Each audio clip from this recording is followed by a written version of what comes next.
Hello दोस्तों, आप लोगों का एक बार फिर से स्वागत है हमारे चैनल में। दोस्तों, इस पार्ट से पहले हमने बात की थी फिरोज शाह के बारे में।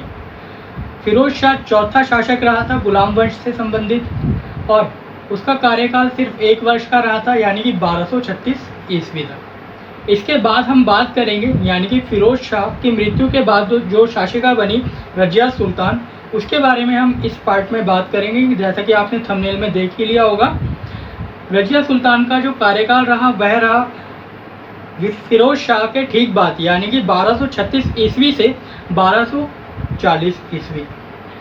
अब हम इस पार्ट में डिस्कस करेंगे कि रजिया सुल्तान के कार्यकाल में कौन कौन सी घटनाएं घटी, किस तरीके से वह सत्ता में बनी, और इस दौरान उनके कार्यकाल में क्या क्या घटनाएं घटी और उन्हें किन परेशानियों का सामना करना पड़ा। सबसे पहले हम बात करते हैं रजिया सुल्तान शासन में कैसे बनी। रजिया सुल्तान की अगर हम बात करें तो दिल्ली सल्तनत में ऐसा पहली बार हुआ था जब जनता ने स्वयं के आधार पर अपना उत्तराधिकारी चुना, यानी कि स्वयं के निर्णय पर अपना उत्तराधिकारी चुना था। इस्लामिक जगत की अगर हम बात करें तो ऐसा पहली बार नहीं हुआ था। इससे पहले भी मिस्र और ईरान में महिला शासिका पहले से शासन चला रही थी।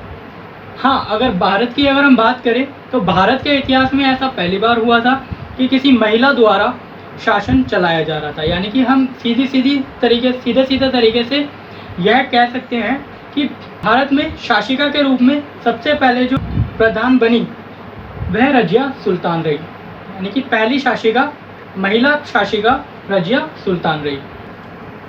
रजिया सुल्तान ने अपने सिक्कों पर उम्दत उल निस्वा की उपाधि भी ली। रजिया सुल्तान यही थमी नहीं, रजिया सुल्तान ने पर्दा प्रथा का भी विरोध किया। पर्दा प्रथा का विरोध करने के बाद वह पुरुषों के समान ही अपने दरबार में कुबा यानी कि कोट और कुला यानी कि टोपी पहनकर दरबार में विराजमान हुआ करती थी, यानी कि वह अपने आप को पुरुषों से कम नहीं समझती थी।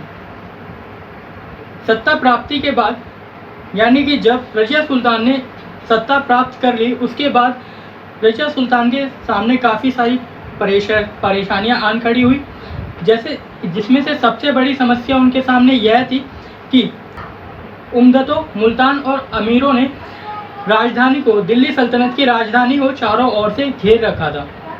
और दूसरी समस्या जब आ खड़ी हुई जब दिल्ली सल्तनत के वजीर जुनैदी भी उनके षड्यंत्र में जाकर मिल गए। इसका कारण यह रहा कि ये सभी लोग रजिया सुल्तान को एक महिला के तौर पर अपनी शासिका स्वीकार नहीं कर पा रहे थे। लेकिन रजिया सुल्तान ने अपनी कूटनीति के दौरान इन लोगों में आपसी मतभेद पैदा किए और इन लोगों को आपस में ही दुश्मन बना दिया। रजिया सुल्तान ने जुनैदी के बाद वजीर के पद पर एल्तगिन को नियुक्त किया और इसके बाद अल्तूनिया को भटिंडा का इक्तादार नियुक्त कर लिया और जलालुद्दीन याकूत को आमिर ए आखुर का पद दिया गया। आमिर ए आरूफ का पद सबसे ज़्यादा विवादास्पद रहा। इसका कारण यह था कि कई अमीरों का मानना यह था कि याकूत और रजिया सुल्तान के बीच नाजायज संबंध है। इसका परिणाम यह हुआ कि साम्राज्य में, सल्तनत में काफ़ी ज़्यादा असंतोष पैदा हुआ और विद्रोह की स्थिति पैदा होने लगी, विरोध होने लगे, विद्रोह होने लगे। और ऐसा कहा जाता है कि इन विद्रोह में सल्तनत के वजीर एल्तगिन और भटिंडा के इक्तादार का विशेष हस्तक्षेप रहा। रजिया सुल्तान याकूत को लेकर भटिंडा के लिए रवाना हुई। ऐसा माना जाता है कि भटिंडा के विद्रोह को रोकने के लिए अमीरों ने याकूत की हत्या कर दी थी। याकूत की हत्या के बाद अपनी दूरदर्शिता का परिचय देते हुए रजिया सुल्तान ने भटिंडा के इक्तादार यानी कि अल्तूनिया से विवाह कर लिया और विवाह करने के बाद वो जब अपनी सल्तनत दिल्ली वापस लौट रही थी तब अज्ञात लोगों द्वारा रजिया सुल्तान की हत्या कर दी गई थी।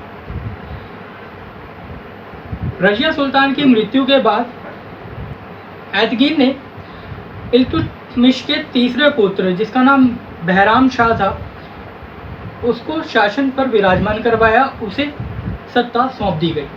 यानी कि हम सीधी सीधी बात कहें तो ऐसा कह सकते हैं कि सल्तनत के वजीर द्वारा शासक का पद इल्तुतमिश के तीसरे पुत्र यानी कि बहराम शाह को सौंप दिया गया। दोस्तों आज के लिए फ़िलहाल इतना ही। हम लोग आगे बात करेंगे बहराम शाह के बारे में कि बहराम शाह के कार्यकाल के दौरान कौन सी घटनाएं घटी। रजिया सुल्तान के पार्ट में फ़िलहाल इतना ही। आशा है आपको ये पार्ट समझ आया होगा और अच्छा लगा होगा। हमारी आपसे फिर से मुलाकात होगी एक नए पार्ट में बहराम शाह के साथ। तब तक के लिए घर पर रहिए, खुश रहिए, सुरक्षित रहिए। धन्यवाद।